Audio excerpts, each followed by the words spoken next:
I'm Weston. I love talking about the Astros, and I'm here to talk about Game 140 of the regular season. The Astros win 10-5 over the Los Angeles Angels, and quite a game by Houston. More specifically, quite one singular inning where they had 11 batters walk up to the plate, which was kind of bonkers.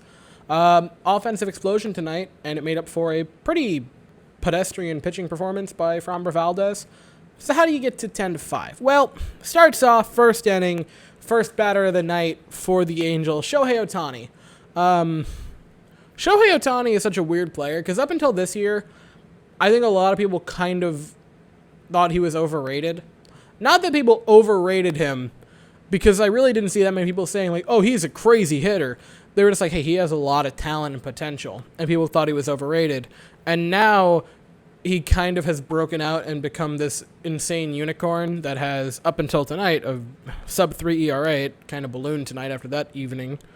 And also was hitting, 40-plus home runs. He leads the league in those. And now, I'm not saying he's overrated because I still love Shohei Ohtani, but now he's bordering on that because I'd still probably give the MVP to Vlad, even though Ohtani has a ton of WAR.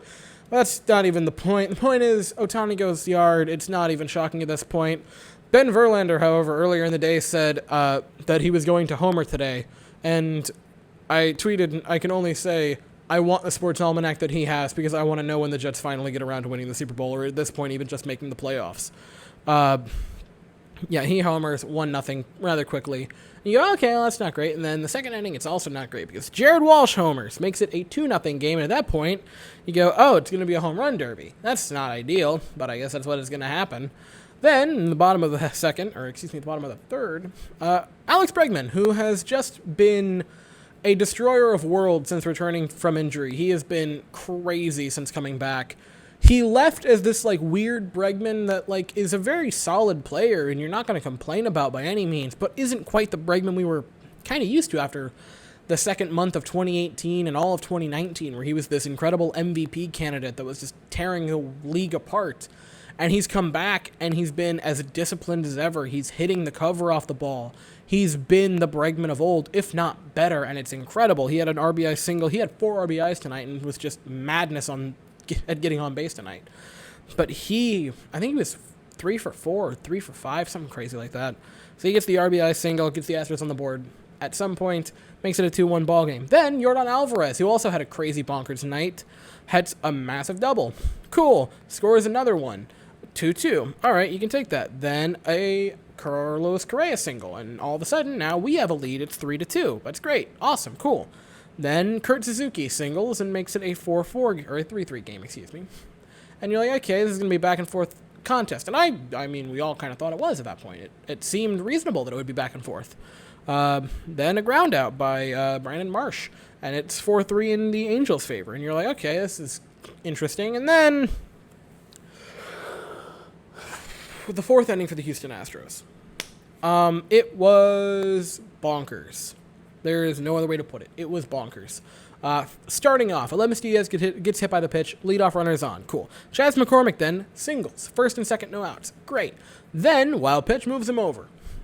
Now it's second and third, no outs. Martin Maldonado with a pop out. That's not great, but it really wouldn't end up mattering all that much. Jose Altuve singles to make it a 4-4 game, right? Jose Altuve, who also recently has just turned it on. This month, really. It's been great. He went with this massive cold streak, and then all of a sudden it's like, oh, no, I do remember how to hit. Don't worry, guys. I was just taking a mental rest stop. Don't worry. I'm here. Don't even worry about it. I'm still Jose Altuve. He does that. They change pitchers, and it really wouldn't help him out much. I mean, they got Brantley to pop out. So that's something.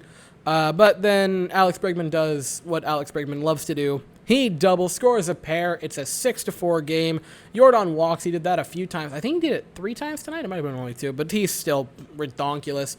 He walks, Correa comes up. He singles, loads the bases up. Catcher's interference for Kyle Tucker makes it a 7-4 game. Aledmys Diaz with a single to score another pair makes it a 9-3 game, or 9-4 game, and Chas McCormick pops out to end the inning. But a massive 5-run inning for the Houston Astros. Actually, a massive 6-run inning. Allow me to correct myself for the Houston Astros, where they just rack them up, make it a 9-4 game by the end of it. It was just, it was pretty silly.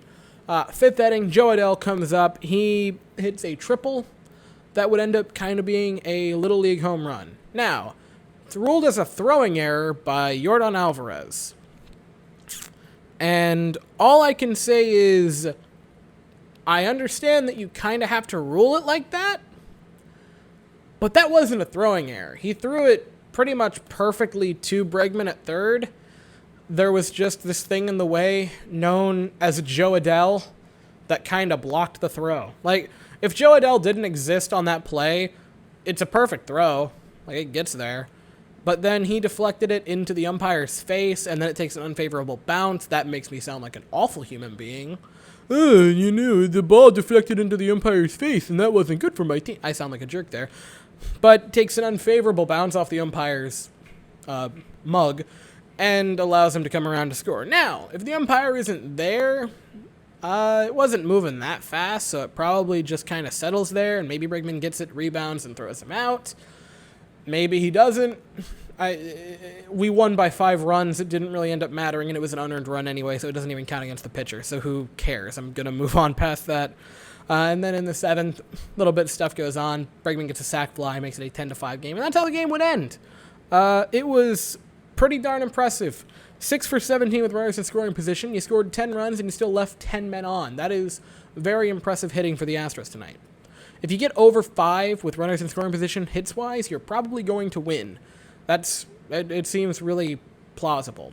The Astros offense was incredible tonight, and they did it without homers, which was sort of the impressive thing for me. Usually the Astros, if you guys remember back to 2019, just running back. I believe the Astros had a streak where unless they homered in a game, they just couldn't win. Like, I think there was a streak of like 10 or 12 or around their games where if we didn't homer, we lost, which that's not, ideal. Like, ideally your team can get it done with home runs, but also small ball. Obviously, the sort of business model at this point is sort of based around the 3-run home run because of players getting on base and what have you, but still, you don't love that. But tonight, the Astros had an offensive explosion without any homers. They didn't need them, which is really impressive and really encouraging. The pitching tonight was the opposite of impressive and encouraging. Framber Valdez looked shaky at best. 5 innings of work, gave up 6 hits, gave up 5 runs, 4 of them were earned, 5 walks, and 6 strikeouts. And 2 home runs. That is just a nasty, lit up like a Christmas tree stat line. That is not ideal, right? That's rough. Phil Maton pitched pretty well. I thought he was good. Win an inning, gave up a hit, got out of it cleanly other than that. Brooks Raley pitched, and I can't believe I'm saying this, pinch me, I might be dreaming, really, really well. 2 innings of work, got a pair of strikeouts, didn't allow a base runner. Brooks Raley pitched really well tonight. And he has this weird thing where he pitches really well in games that are blowouts, and then in games that they're close, and Dusty for some reason puts him in, he ends up giving up like 7 runs. I don't know why that keeps happening, but it does. But this evening, which is what I'm referring to, he pitched well. Ryan Snedek came in the 9th, and he was also fantastic. Pair of strikeouts in the 9th. Strikeout of, I believe, Jack Mayfield to end the game. And the Astros get a very nice, very, very nice win.